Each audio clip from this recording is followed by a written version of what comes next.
नमस्कार, बहुत बहुत स्वागत है आपका। मैं हूं आपके साथ ऋतु ज्ञानवानी। आप देख रहे हैं 11 दमदार। और सबसे पहले बात इंदौर की। छतरीपुरा विवाद के बाद अब मस्जिद पर लगे विवादित पोस्टर पर हड़कंप मचा हुआ है। मस्जिद पर गजवाए हिंद का पोस्टर लगाया गया। हिंद रक्षक संगठन ने इसको लेकर आपत्ति भी जताई है, जिसके बाद देर रात पोस्टर हटाए गए। हिंद रक्षक संगठन के संयोजक एकलव्य गौड़ ने गजवाए हिंद के पोस्टर को आतंक को दर्शाने वाला पोस्टर बताया है। तो मस्जिद पर गजवाए हिंद का पोस्टर लगा है और अब सवाल यही उठ रहे हैं कि आखिर क्यों और किसने ये पोस्टर लगाए हैं। फिलहाल आपको बताएं कि तत्काल प्रभाव से पुलिस प्रशासन सक्रिय हुई और इन पोस्टर्स को हटा दिया गया, पर कहीं ना कहीं विवाद और बढ़ाने की कोशिश यहां पर की गई है।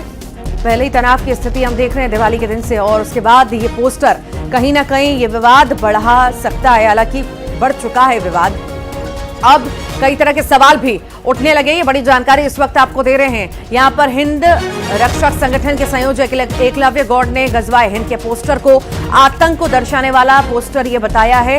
साथ ही साथ कई सारे सवाल भी उठाए हैं और चिन्हित भी करने को कहा है उन लोगों को जिन्होंने ये पोस्टर लगाए हैं। मंशा क्या है, क्या चाहते हैं, ये सभी पहलुओं पर वो जांच पड़ताल पूछताछ की बात कर रहे हैं।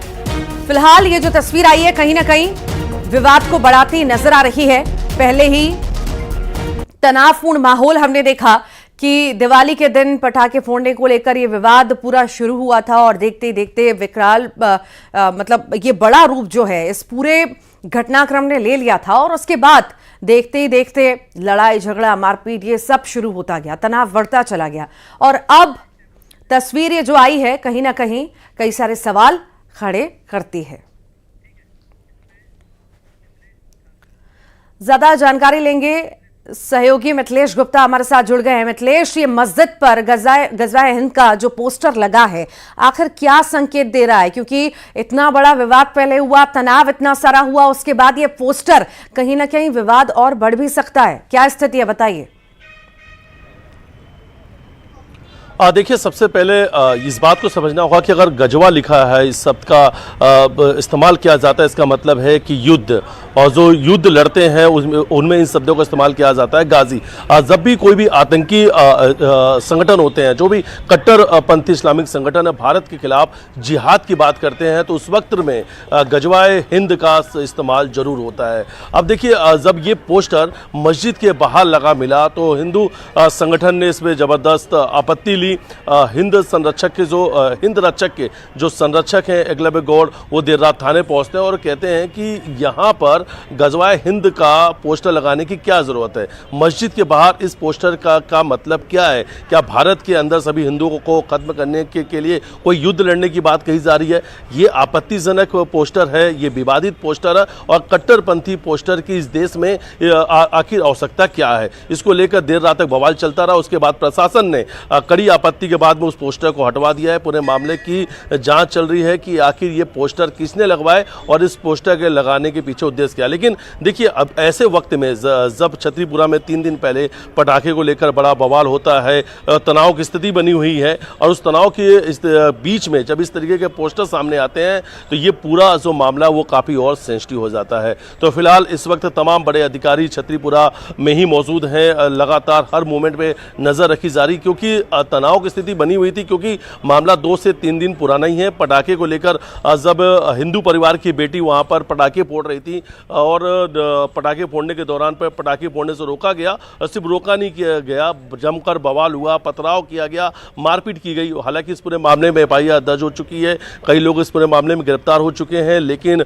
गजवाए हिंद का पोस्टर मस्जिद पर लगा, उसको लेकर अब छतरीपुरा में फिर से तनाव की स्थिति है। जांच चल रही है आखिर इस पोस्टर की वजह क्या है। और जब भी देखिए इस्लामिक कट्टरपंथी की जब सोच की बात करते हैं, जब युद्ध की बात करते हैं कि तब इस शब्द का इस्तेमाल जरूर कहा जाता है। तो क्या ऐसी कोई मानसिकता कि भारत के अंदर चल रही है, ऐसी कोई युद्ध की रणनीति चल रही है, और आखिर इस कट्टरपंथी सोच की, इस आतंकी सोच की जरूरत क्या है? तो देखिए, अब इस पूरे मामले को काफी संवेदनशील तरीके से लिया गया है और इस पूरे मामले की जांच चल रही है।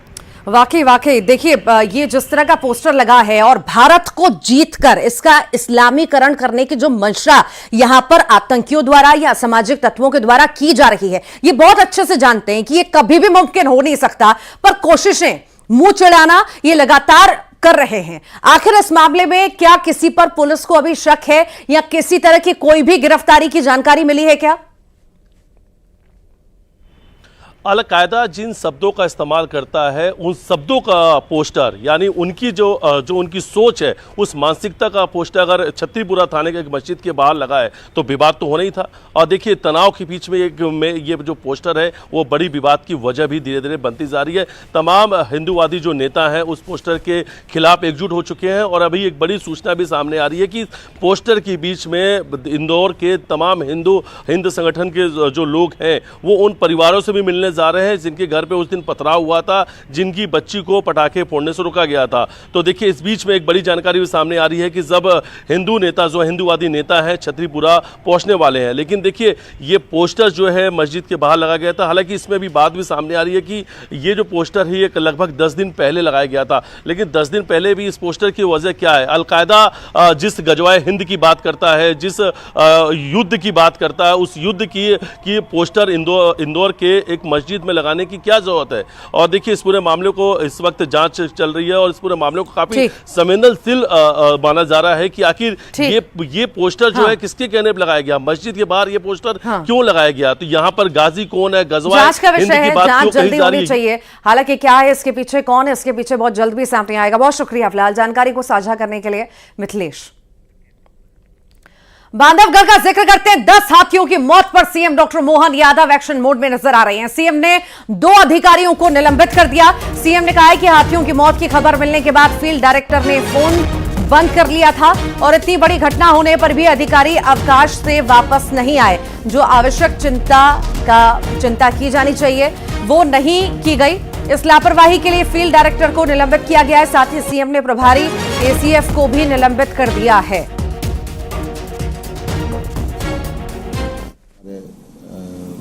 फॉरेस्ट एरिया में 10 हाथियों के अलग अलग दिन मृत्यु के जो समाचार आए थे वो बड़े दर्दनाक थे।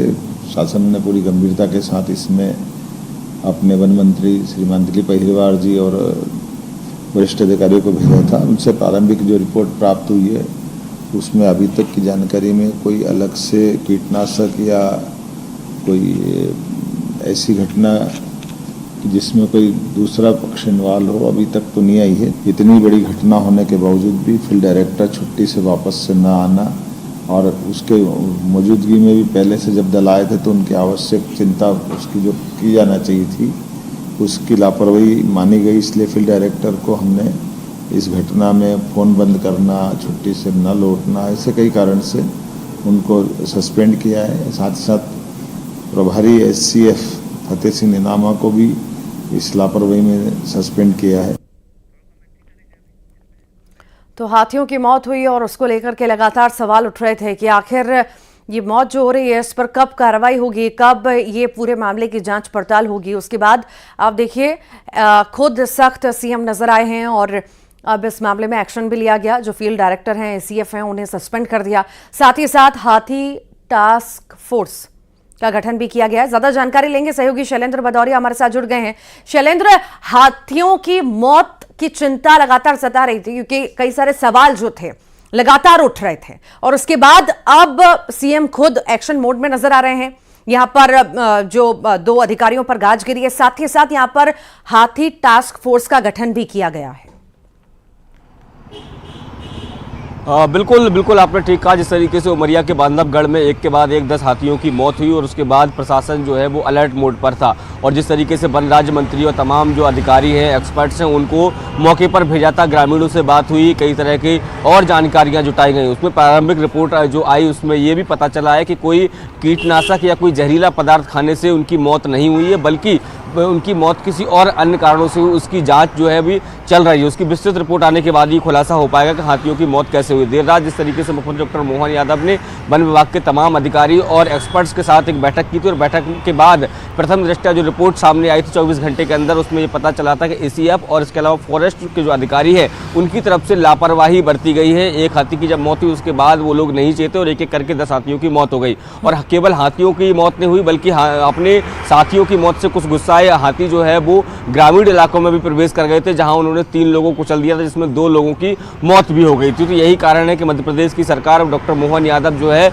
इस सब मामले को लेकर बेहद सख्त और संवेदनशील नजर आ रहे हैं। जहां मृतक परिवारों को 8-8 लाख रुपए की सहायता राशि का ऐलान किया है, वहीं दूसरी तरफ हाथियों को कोई दिक्कत न हो इसके लिए टास्क फोर्स का गठन किया जा रहा है। और जिन इलाकों में हाथी पाए जाते हैं, केरल आदि जैसे इलाके हैं, उनको आखिर हाथियों को कैसे रखा जाता है, क्या उनके खान पान की व्यवस्थाएं की जाती हैं, अगर वो लोगों पर हमला ना करें इसके लिए किस तरह के प्रयास किए जाते हैं, ये सब जानकारियां जो है वो जुटाई जाएंगी और टास्क फोर्स उसको इम्प्लीमेंट करेगा। इसके साथ ही जो ग्रामीण हैं उनको हाथी मित्र के तौर पर ट्रेंड किया जाएगा, ताकि अगर हाथी ग्रामीण इलाकों में प्रवेश करता है तो वह लोगों को नुकसान ना पहुंचाए। जिस तरीके से बांधवगढ़ में लगातार जो है हाथियों का मूवमेंट देखा जा रहा है, बताया जा रहा है कि छत्तीसगढ़ से अनूपपुर कोतमा होते हुए हाथी जो है वो बांधवगढ़ तक मूव करते हैं। ये उनका कॉरिडोर है, यहाँ ये उनका रास्ता है, पहले से भी यहाँ से आते जाते रहे हैं। तो ऐसे में वन विभाग को और ज़्यादा सचेत रहने की आवश्यकता होगी कि ना हाथियों की किसी कारण से मौत हो और ना हाथियों के हमले से मानव की मौत हो। ये दोनों ही पहलू जो है वो सरकार उस पर काम कर रही है। मुख्यमंत्री डॉक्टर मोहन यादव ने साफ तौर पर कहा है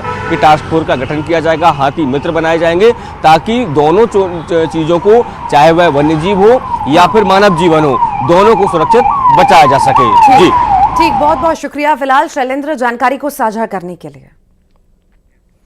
और चलिए अब आगे बढ़ेंगे, छिंदवाड़ा का जिक्र करेंगे। घड़ी चोरी के आरोप में 2 बच्चों के साथ मारपीट की गई। मामला पांडुरना के पास का है। एक बच्चे को उल्टा लटकाया गया, उसके साथ मारपीट हुई, तो वहीं दूसरे बच्चे का रस्सी से हाथ बांध दिया गया, उससे भी मारा पीटा गया है। मारपीट के दौरान बच्चा गिड़गिड़ाता रहा, लेकिन लोगों ने मारपीट जारी रखी।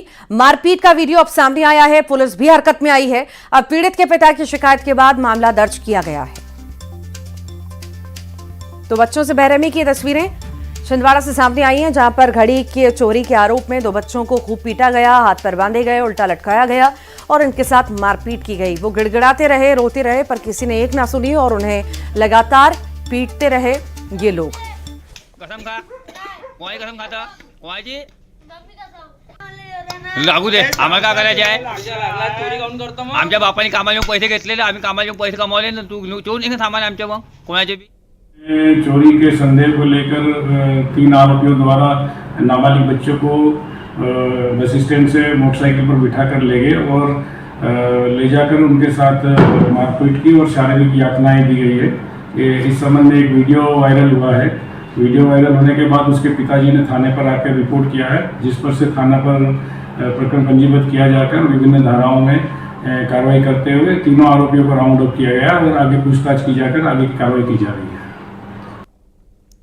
इंदौर में पटाखे फोड़ने पर जमकर बवाल हुआ है। बता दें आपको, बवाल इतना ज्यादा बढ़ गया कि 2 पक्षों में जमकर लाठी डंडे चलने लगे, पत्थर चलने लगे। बता दें कि पटाखे फोड़ने के दौरान पटाखे की चिंगारी पड़ोसी के कुर्ते में जा लगी थी, जिसके बाद पड़ोसी ने अपने दोस्तों के साथ मिलकर युवक की पिटाई कर दी। तो वहीं मारपीट की पूरी घटना सीसीटीवी में कैद हुई है। मामले की सूचना मिलते ही पुलिस पहुंची, आरोपियों के खिलाफ मामला भी दर्ज कर लिया है, जांच शुरू कर दी है।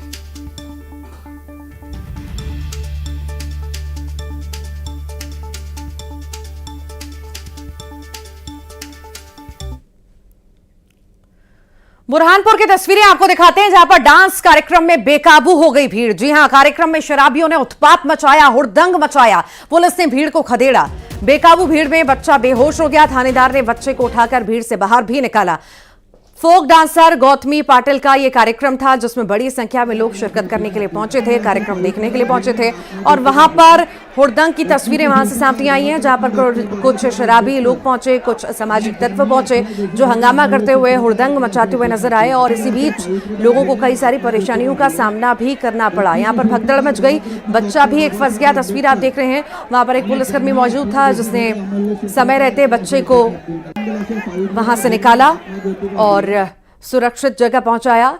और उसके बाद आपको बताएं कि पुलिस को लाठी चार्ज भी करना पड़ा। यहां पर जिस तरह से हुड़दंग मचाया गया लोगों के द्वारा, दरअसल भगदड़ मच गई थी। बड़ी संख्या में लोग यहां पर कार्यक्रम देखने के लिए पहुंचे थे और ज्यादा भीड़ इकट्ठा होने की वजह से भगदड़ यहां पर मचने लगी। कुछ शराबी लोग भी वहां पर पहुंच गए, शराबी पहुंचे, हुड़दंग मचाने लगे और इसी बीच कई सारे लोग इसमें फंस गए, परेशान होते हुए नजर आए। बच्चा भी एक फंस गया जो बेहोश हुआ और उसके बाद पुलिसकर्मी ने उसे बाहर निकाला। अब ये 5 तस्वीरें आपके सामने, बेकाबू भीड़ की पहली तस्वीर आप देख रहे हैं, जिसे काबू में करने की कोशिशें यहाँ पर पुलिस के द्वारा जारी रहीं। दूसरी तस्वीर, पुलिस ने मोर्चा किस तरह से संभाला, ये तस्वीर आप देख रहे हैं। तो वहीं बच्चा बेहोश हुआ, वो भी तस्वीर आप देख रहे हैं, किस तरह से पुलिसकर्मी ने बीच भीड़ में जाकर बच्चे को बाहर निकाला। और तबीयत खराब एक अधिकारी की हुई, वो भी तस्वीर आप देख रहे हैं। साथ ही साथ बीच में सेंटर में जो आप तस्वीर देख रहे हैं वो ठुमको वाले डांस की तस्वीर देख रहे हैं, जिसका कार्यक्रम था और ये कार्यक्रम फोक डांसर का था, गौतमी पाटिल का। वो डांस करती हुई नजर आ रही है।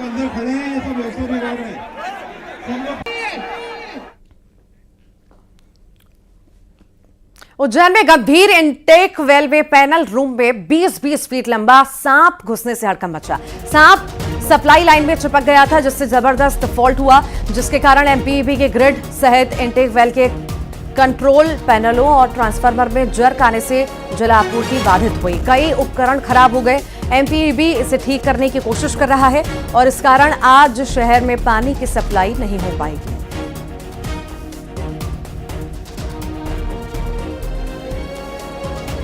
तो पानी की सप्लाई आज उज्जैन में नहीं हो पाएगी। उज्जैन वासियों को परेशान होना पड़ेगा। हालांकि नगर निगम भी मुस्तैदी दिखा रहा है लोगों तक, जहां पे जिस एरिया में पानी नहीं पहुंच पा रहा है, जिस मोहल्ले में परेशानी हो रही है, वहां तक पानी भी पहुंचाया जा रहा है टैंकर के थ्रू। पर आज जो है पानी की सप्लाई नहीं होगी। हालांकि ये भी कहा जा रहा है कि शाम तक, दिन तक हो सकता है कि काम पूरा हो जाए रिपेयरिंग का और उसके बाद जो है पानी आ जाए। पर अभी फिलहाल स्थिति स्पष्ट नहीं है, काम लगातार जारी है।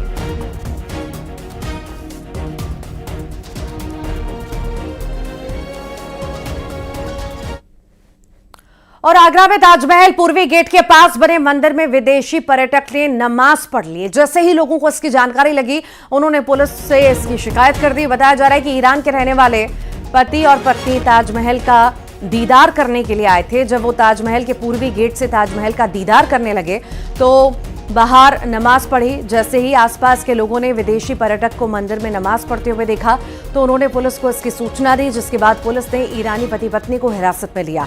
इसके बाद विदेशी पर्यटक ने माफी मांगी, कहा कि वो नहीं जानते थे कि ये मंदिर है। विदेशी पर्यटकों के माफी मांगने का वीडियो अब सोशल मीडिया पर वायरल हो रहा है।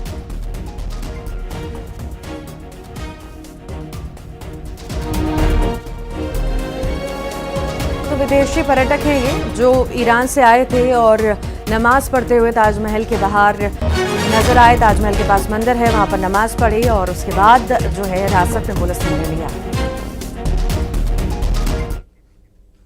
ग्वालियर में शराब के लिए पैसे नहीं देने पर युवक के साथ मारपीट हुई है। नूरगंज इलाके में फर्नीचर कारीगर को आरोपी सहित 6 लोगों ने पीटा है। बताया जा रहा है कि आरोपियों ने पहले युवक से शराब के लिए पैसे मांगे।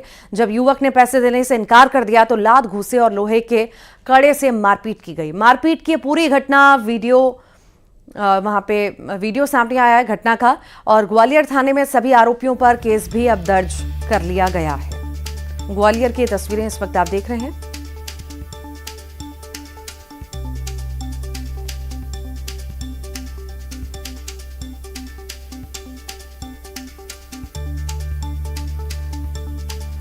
तो शराब के लिए पैसे ना देने पर युवकों ने हमला बोल दिया, मारपीट कर दी। नूरगंज इलाके में फर्नीचर कारीगर को आरोपी सहित 6 लोगों ने पीटा है। ये तस्वीर भी आप देख रहे हैं। बताया जा रहा है कि आरोपियों ने पहले युवक से शराब के पैसे मांगे। जब पैसे नहीं दिए गए, मना कर दिया गया, तो लात, घूंसे और लोहे के कड़े से उससे पीटा गया। मारपीट का ये पूरा घटनाक्रम जो है उसका वीडियो भी अब सामने आया है। ज्यादा जानकारी लेंगे, सुशील कौशिक हमारे साथ जुड़ गए हैं। सुशील, बदमाशों के हौसले बुलंद हैं, पैसे शराब के ना देने पर युवक के साथ मारपीट की गई है। बिल्कुल सही बात है कि ग्वालियर थाना क्षेत्र के सेवानगर इलाके के नूरगंज का पूरा वाकया है। यहाँ रहने वाला फर्नीचर कारीगर सुमित रजक जब बीती रात अपने घर लौटा था काम से, तो उसी दौरान शराब के नशे में सुरजीत, अरजीत सहित 4 अन्य लोग आए और इन्होंने सुमित से रुपयों की मांग की शराब पीने के लिए। जब सुमित ने उनको रुपये देने से साफ इनकार कर दिया तो उसके बाद सुरजीत, अरजीत सहित जो 4 अन्य लोग थे, इन लोगों ने सुमित को घेर कर जमकर पीटा और पीटने के बाद जब इस घटना को देख रहे आसपास के लोग मौके पर पहुंचे तो फिर जाकर लोगों ने इस मामले को शांत कराया।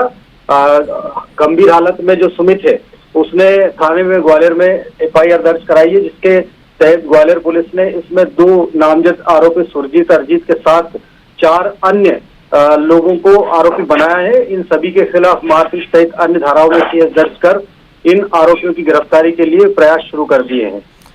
ठीक, बहुत बहुत शुक्रिया सुशील जानकारी को साझा करने के लिए।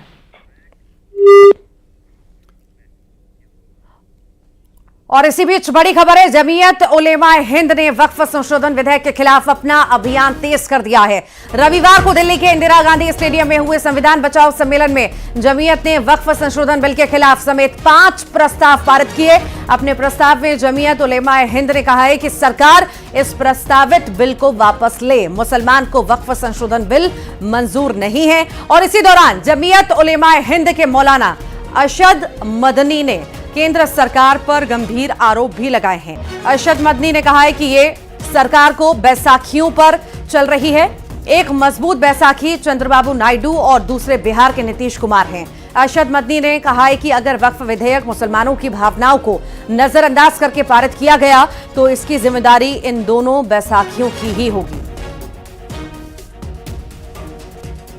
अगर किसी वक्फ जमीन या मस्जिद या किसी भी चीज के कागजात वक्फ के नहीं आए उसको वक्फ नहीं माना जाएगा। कौन 500 साल पुराने कागजात ला करके पेश कर देगा?